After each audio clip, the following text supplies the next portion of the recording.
Hey everyone, my name is Nathan Conover from Nexus Youth and Family Services, and today our wellness workshop is going to focus on the topic of older adults and isolation in the times of COVID.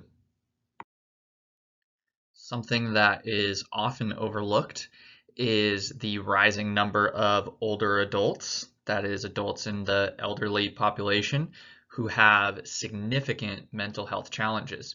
And of course, the newest mental health challenge is COVID-19. COVID-19 has forced a lot of our elders into isolation, and this loneliness is a major barrier to good health for everyone, and it presents some very unique challenges for older adults.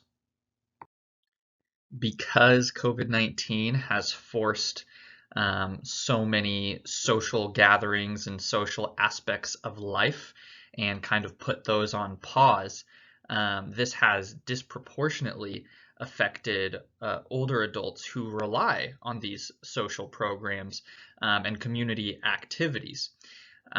Those who don't have close family or friends living within their personal safe zone, so to speak, they're going to be the ones who suffer much more than the elders who still have close contact with family members and such. But these older individuals who already live with anxiety or depression or any other mental health disorder, that may get worse as a result of not being able to be around people. Being around people and being in relationship is one of the most important protective factors for mental health challenges. And so the older adults who are in isolation do not get that benefit. And here are 4 unique challenges that our older population faces. Older adults have increased rates of respiratory and other disorders, resulting in compromised immune systems. And of course, it's for these reasons that they are at higher risk of complications following COVID-19. In 2015, nearly 57% of adults with psychiatric disorders did not receive treatment. So that's more than 1 out of every 2 older adults who had serious psychiatric disorders. They didn't even receive treatment at all. They didn't get any help. Baby boomers are afraid that people will view them differently. This stigma about psychiatric treatment or therapy or asking for help is particularly strong with the baby boomer generation. They're worried that they will experience discrimination. They've been told that mental health problems are a weakness. And again, this goes back to that was just kind of a part of growing up in that generation, whereas the stigma is less so now with millennials and Gen Z being much more open to therapy and discussions about mental health. The baby boomer generation is not quite as much so. There are also a few traditional factors that impact mental health in older adults. These are factors that we see pretty much with most older adults, regardless of whether they're at a higher risk of COVID-19 or not. Aging can just be a time of loneliness and also of losses. They may see some of their friends and family members start to pass away, and that has an impact on mental health. Societal roles can change with retirement, and there's just a general devaluing of older adults that sometimes happens both in the workplace and just in society as a whole. So they may be searching for their role in society. If they're not working anymore, how can I still contribute? Physical health problems increase, of course. People experience losses of loved ones and friends. And financial security is sometimes lessened, which can cause changes in lifestyle. So where does all this information leave us? Well, in the face of societal imposed isolation and, of course, the loneliness that is resulting, it's absolutely vital that we provide older adults with coping skills and tools so that they can stay healthy and increase their social connections. So if you are a part of this population, of the elder population, here's some steps you can take to feel more connected and supported. You can reach out by phone or social media. or any other method to people that you know and care about, because personal contact is extremely valuable and it's precious to nearly everyone. We're all just social beings, and so that is hardwired into our brain that we need social contact. So in these times where we can't necessarily always have our usual means of contact, if you have people in your life that you care about, it's important to reach out. Or if there's a religious organization that you're a part of, or a social center, or another social connection that's been an important part of your life, get up the courage to call and try to maybe arrange regular communication, especially when these times are uncertain. Knowing that there is support that you can rely on is really essential especially during this pandemic, but just in general as well.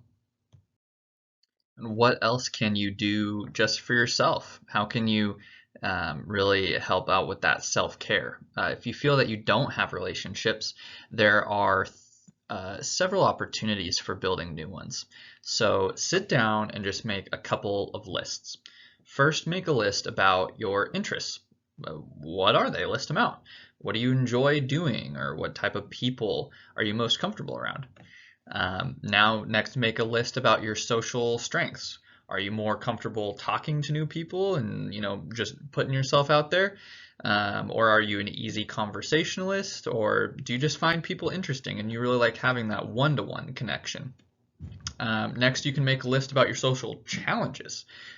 Maybe you're not really ready to just go out and start talking to people. Are you a little shy, or is it a little bit hard to keep a conversation going? And then last, you can make a list about where you could build new skills, such as improving your self-esteem or offering assistance, giving and receiving compliments, and then also self-awareness, which can be really helpful with meeting new people. Learn how to search the internet for groups that appeal to your interests, like on Facebook, or you could call a local agency to ask about opportunities to meet people, little get-togethers that are put on. Something that's really helpful to know is that being alone physically doesn't mean that we have to be alone socially. Okay, due to the advanced technology that we have in this day and age, that sometimes comes with drawbacks, but it also can be really, really helpful. So people have managed to adapt and they found new ways to overcome feelings of isolation and loneliness. Because we're using video to connect us, to be able to have lunch with friends, have conversations, to be able to catch up and stay connected. And others have found that online games even can be an enjoyable social activity. So celebrate each new step towards feeling connected. It a lot of the time hurts to have to learn how to change the way that we live. It's just a classic sign of growing pains, right?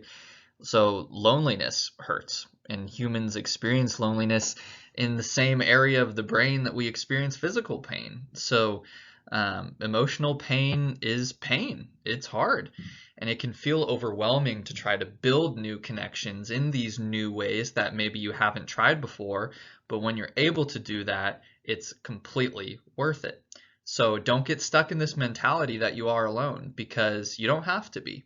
All you got to do is reach out, let others know that you want to feel like you're a part of the world around you, and make sure that you really make that attempt to connect. Some other tips for self-care and staying calm in times of uncertainty as we're living in right now. First, just know that you're not alone, even if it feels like it. Stay connected, whether that's via social media or any of the other ways that we've talked about. Manage your media diet.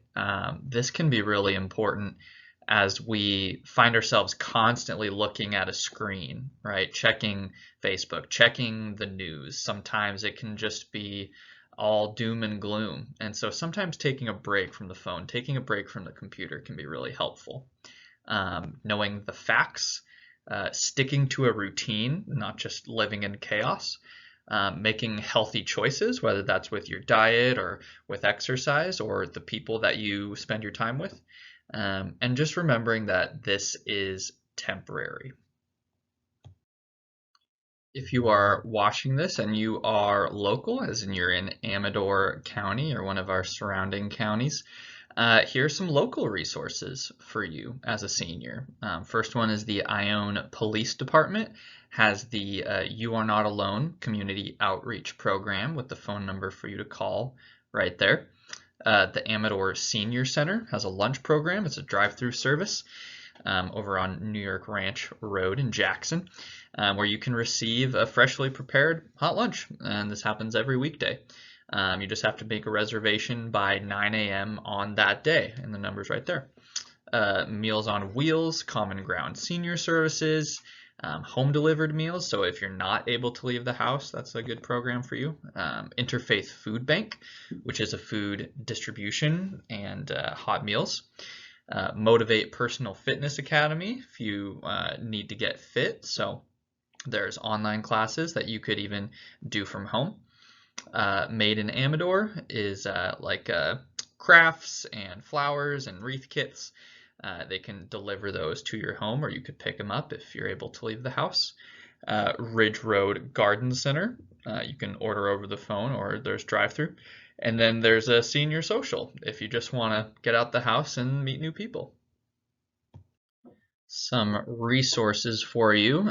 Make sure that you use reliable sources for COVID-19 related updates and information, such as the CDC or the WHO. There is a new statewide hotline that connects California seniors with a one-stop shop, so that if you have any questions or need assistance, you can call that crisis line. And then I would also encourage you to tap into your professional help if you need it. If you or there's someone you know, if you're just feeling overwhelmed with emotions like sadness or anxiety, don't hesitate to call for help. It's okay to not be okay. So call 911 first and foremost if you're having thoughts of harm for yourself or for others. And then there's also a substance abuse and mental health service helpline that's listed here as well. So that is all I have for you guys for today. Subscribe to our YouTube channel for more information, resources, and support. We are Nexus Youth and Family Services. This is our address right here listed on the screen.